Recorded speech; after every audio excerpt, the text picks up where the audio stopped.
ஒரு கிளாஸ் புழுங்கல் அரிசியை வச்சு நம்ம இந்த சூப்பரான ஸ்வீட் செய்யலாம்.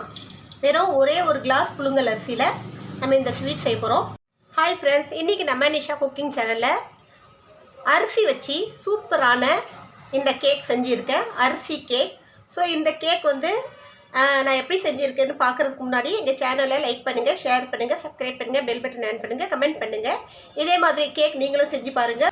வீட்டிலையே அரிசியை வச்சே கேக் செய்யலாம். சூப்பரான இந்த அரிசி கேக்கு நல்லா டேஸ்ட்டாகவும் நல்லா ஹெல்த்தியாகவும் இருக்கும். ஸோ வாங்க இந்த ஹெல்த்தியான கேக் எப்படி செய்யலான்னு பார்ப்போம். அடுப்பில் ஒரு பேன் வச்சு நல்லா சூடு ஏற்றுக்குங்க.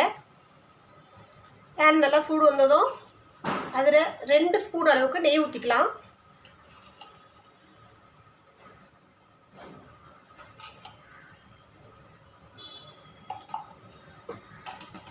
ரெண்டு டேபிள் ஸ்பூன் அளவுக்கு நெய்.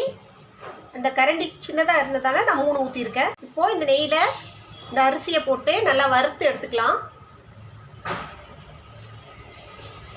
ஒரு கிளாஸ், இந்த சின்ன கிளாஸால் ஒரு கிளாஸ் அரிசியை நான் போட்டு வறுக்கிறேன். அதில் 2 ஸ்பூன், அதாவது டேபிள் ஸ்பூன் நெய் ஊற்றிருக்கேன்.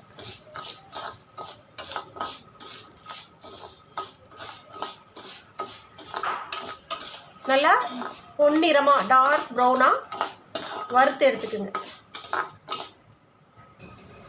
இந்த அளவுக்கு நல்லா ப்ரௌனாக இதை வறுத்துக்கணும் நெய்யில்.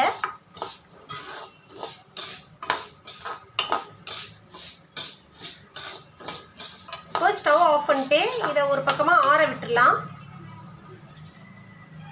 இப்போது அந்த ஸ்வீட்டுக்கு தேவையான அளவுக்கு வெல்லம் எடுத்துருக்கேன்.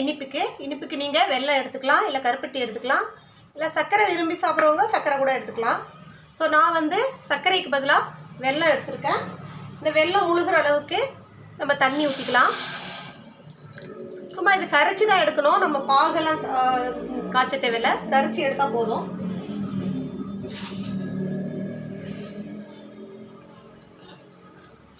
வெல்லம் ஒரு 100 கிராம் அளவுக்கு எடுத்திருக்கேன். ஸோ ஒரு கிளாஸு, அந்த சின்ன கிளாஸு அரிசினா ஒரு 50 கிராம் அரிசி இருக்கும். அதுக்கு 100 கிராம் அளவுக்கு நான் வெல்லம் எடுத்திருக்கேன்.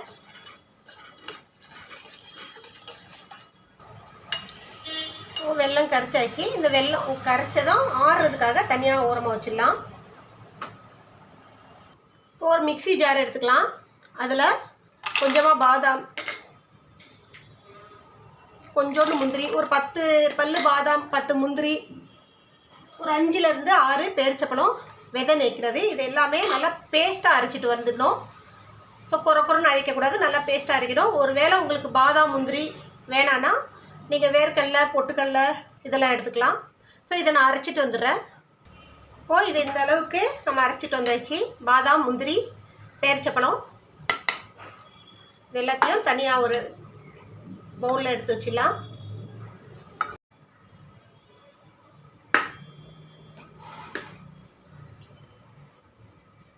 இப்போ இந்த ஜார்லையே நம்ம வறுத்து ஆற வச்சுருந்த அரிசியும் இதில் போட்டு அரைச்சிட்டு வந்துடலாம்.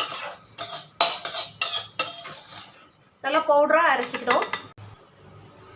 இப்போ அரைச்சிட்டு வந்த இந்த அரிசியை நம்ம அதே பேனில் எடுத்துக்கிட்டோன்னா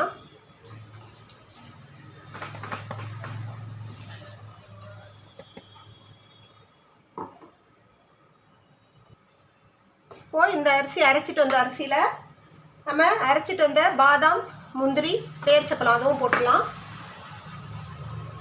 ஒரு சின்ன துண்டு தேங்காய் துருவி வச்சுருக்கேன், அதுவும் போட்டுக்குங்க. இதோட ஒரு சிட்டிக்கு ஏலக்காய் பொடியை போட்டுக்குங்க.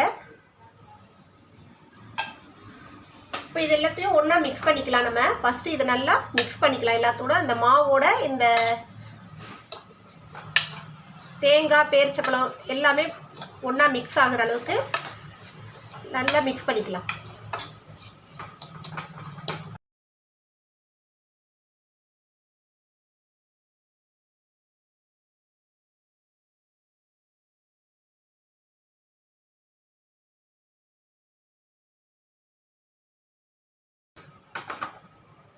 இப்போ இதில் கொஞ்சமாக இந்த வெல்லம் காய்ச்சி வச்சுருக்கோம் இல்லையா, அதை ஊற்றி ஃபுல்லாக ஊற்றக்கூடாது. பாதி முதல்ல ஊற்றி கரைச்சிட்டு அதுக்கப்புறம் மீதி பாதியை ஊற்றணும். ஃபஸ்ட்டு இதை நல்லா மிக்ஸ் பண்ணிக்கலாம்.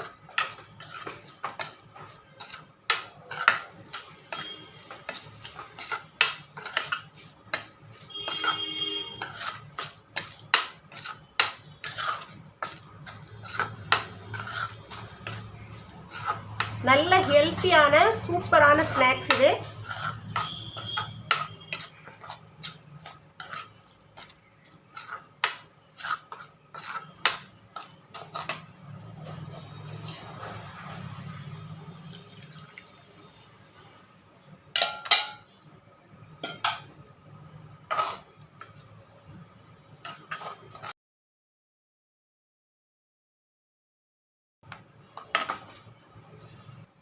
ஒரு கேக் மோல்டு எடுத்துக்கோங்க.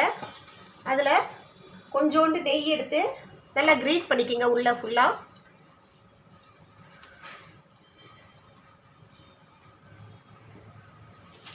அதுலேயே ஒரு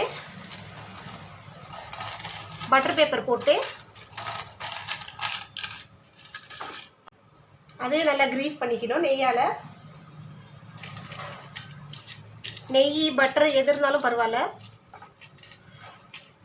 எண்ணெய் போடாதீங்க, எண்ணெய் கசடு வந்துடும். இப்போ நம்ம மிக்ஸ் பண்ணி வச்சுருக்க இந்த மிக்ஸு இதில் போட்டுடணும்.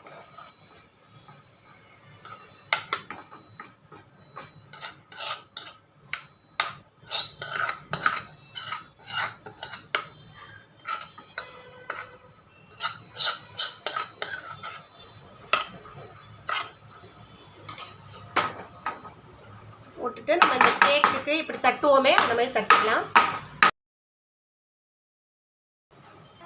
இப்போ இதுக்கு மேலே கொஞ்சோண்டு தேங்காய் துருவலை லைட்டாக டெக்கரேட் பண்ணி விட்ருங்க.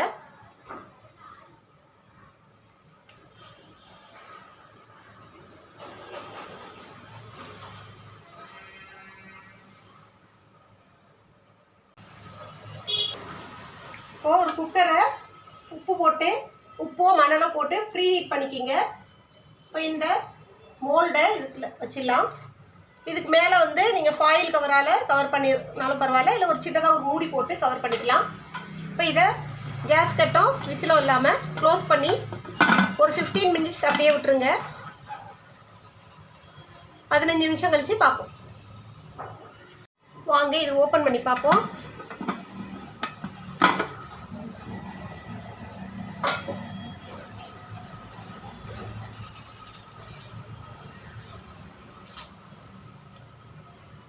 இடையில் ஒரு தடவை ஓப்பன் பண்ணி பார்த்தேன். ஸோ இப்போது நல்லா வெந்துருச்சு, ஒட்டாமல் வருது பாருங்கள். இந்த மாதிரி சூப்பரான டேஸ்டியான ஸ்நாக்ஸு நீங்களும் வீட்டில் குழந்தைங்களுக்கு செஞ்சு கொடுங்க. நல்லா ஹெல்த்தியாகவும் இருக்கும், நல்லா சூப்பராக டேஸ்ட்டாகவும் இருக்கும். எல்லோரும் விரும்பி சாப்பிடுவாங்க. நம்ம விலை உயர்ந்த கேக்கெல்லாம் கடையிலேருந்து வாங்கி தரோம். ஸோ அதை வந்து தவிர்த்துக்குங்க. இந்த மாதிரி பர்த்டே செலிப்ரேஷன்லாம் வரும்போது,